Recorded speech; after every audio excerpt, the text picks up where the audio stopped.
সত্যতা এইটোৱে যে যোৱাকালি নিশা আমাৰ দেশৰ বৈদেশিক সচিব বিক্ৰম মিস্ত্ৰী ডাঙৰীয়াই আমাৰ মুখ্য সচিবক জনায় যে বিশেষ কাৰণত এইবাৰ অসমলৈ জাপানৰ প্ৰধানমন্ত্ৰী নাহিব, তাৰ পৰিৱৰ্তে জাপানৰ প্ৰধানমন্ত্ৰীৰ যিটো ভ্ৰমণ সেইটো নতুন দিল্লীতে আবদ্ধ থাকিব।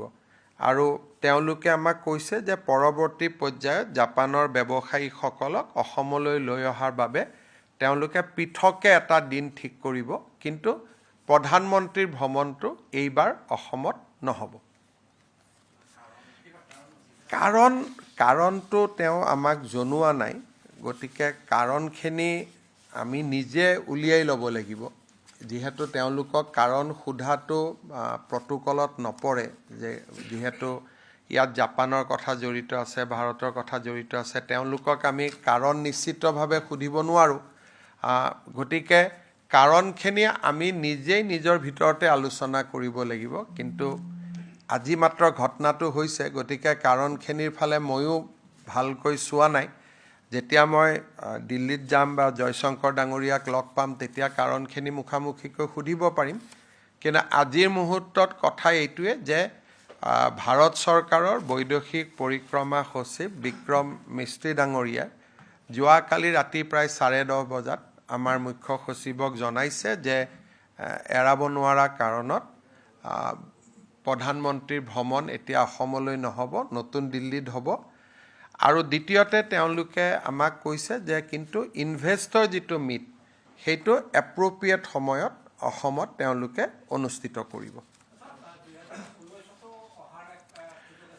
চাওক, এইটো আমাৰ বাবে নিশ্চিতভাৱে দুৰ্ভাগ্যৰ কথা যে 2019তো আমি প্ৰস্তুতি চলাই আমাৰ হাতৰ পৰা আমি আনিব নোৱাৰিলোঁ। এইবাৰো আপোনালোকে জানে যে যোৱা এমাহ ধৰি জাপানীজ এম্বেচিৰ বিষয়াসকলে অসমতে আছিলে আৰু যোৱা এমাহ ধৰি তেওঁলোকে টনকৈ অসমত বা গুৱাহাটীত তেওঁলোকে ঘূৰি আছিলে। গতিকে গুৱাহাটী বা অসম তেওঁলোকে চাইছিলেও, আনকি হোটেলৰ ৰুম পৰ্যন্তও তেওঁলোকে ৰেডি কৰিছিলে, কি খাব কি নাখাব ইমানখিনিলৈকে তেওঁলোকে ডিটেইলছো কৰিছিলে। কিন্তু যোৱাকালি ৰাতি খবৰটো আহে আৰু সুধিবৰ কাৰণে এইটো খুব ভাল নালাগে যে কিয় নাহিলে, কি কথা সোধাৰ পৰিৱেশটো নাথাকে। গতিকে লাহে লাহে যেতিয়া মই দিল্লীলৈকে যাম, গ'লে বৈদেশিক মন্ত্ৰী ডাঙৰীয়াক লগ পাম, তেতিয়া সুধিব পাৰিম যে কাৰণটো কি। বাকী কাৰণখিনি আমি নিজেও এছেছমেণ্ট কৰিব পাৰোঁ বা আমি কাৰণখিনি নিজৰ ভিতৰতো আমি কথা পাতিব পাৰোঁ যে এটা নিশ্চিত ভ্ৰমণসূচী এটা কিয় বাতিল হ'ল।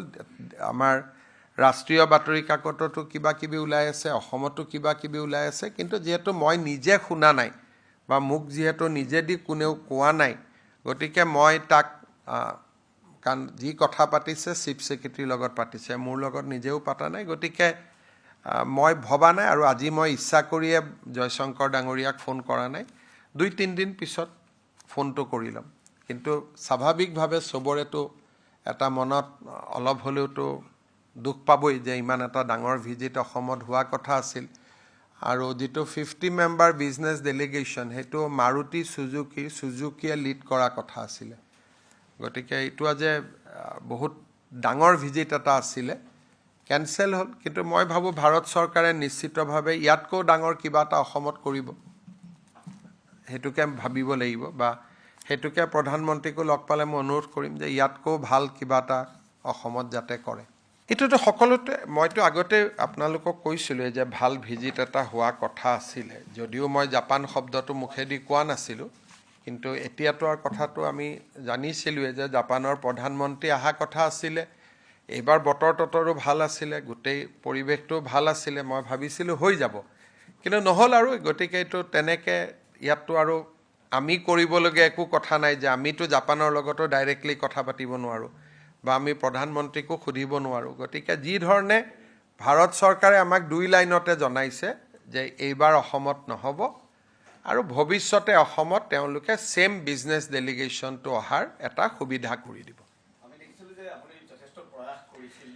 যি কৰিছিলোঁ বা যি কৰা নাই এইখিনি আপোনালোকে দেখি আছিলে এটা সকলোৱে খুব পজিটিভলি ভিজিটটো লৈছিলে কিন্তু কিবা কাৰণত নহ'ল গতিকে আৰু সজাই তোলাখিনি সাজি থাকিব কিন্তু অতিথি এজন আহিলে যিমান সজাব পৰাব লাগে সেইখিনি আমি যদি কোনো অতিথি অহা নাই কিন্তু জাক জমক লাইট লগাই ৰাখোঁ সেইটোতো মানুহেও বেয়া পাব নহয় গতিকে যিখিনি কাম চলি আছে সেইখিনি চলি থাকিব কিন্তু যিখিনি কাম অতিথিজনৰ কাৰণে কৰা হৈছিলে সেইখিনি কাম ডেফিনেটলি নচলে কাৰণ কিছুমান কাম ঘৰত অতিথি এজন আহিলে আপুনি নতুন কাপোৰ কিনে নতুন বেড কভাৰ লয় নতুন পৰ্দা লগায় কিন্তু সদায় থকা মানুহৰ কাৰণেতো এইখিনি নকৰে গতিকে যিমানটো চৰকাৰৰ ধনৰ অপব্যৱহাৰ নোহোৱাকৈ মই গুৱাহাটীখন ধুনীয়া কৰিম মানে কি কোনোবা এটা বিভাগৰ টকা কাটি এইটো কৰিব লাগিব এতিয়া অতিথিজন আহিলে বিভাগটোৱে কাটিব টকাটো দিব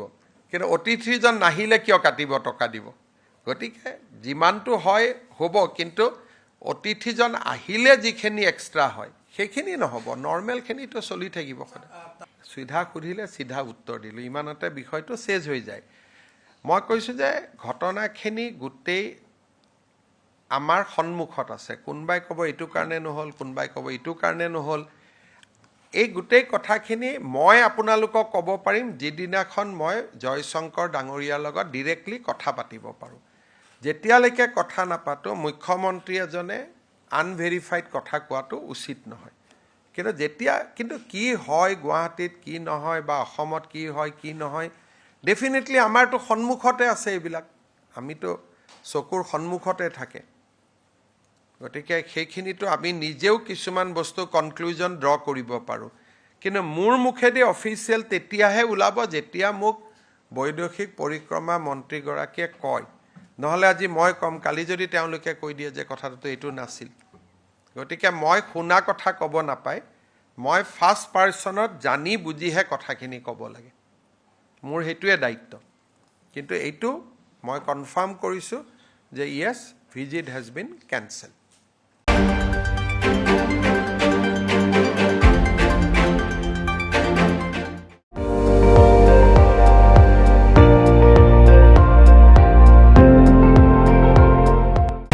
আপুনি চাই আছে ND24 সৰ্বশ্ৰেষ্ঠ নহয় সৰ্বোত্তমৰ দৌৰ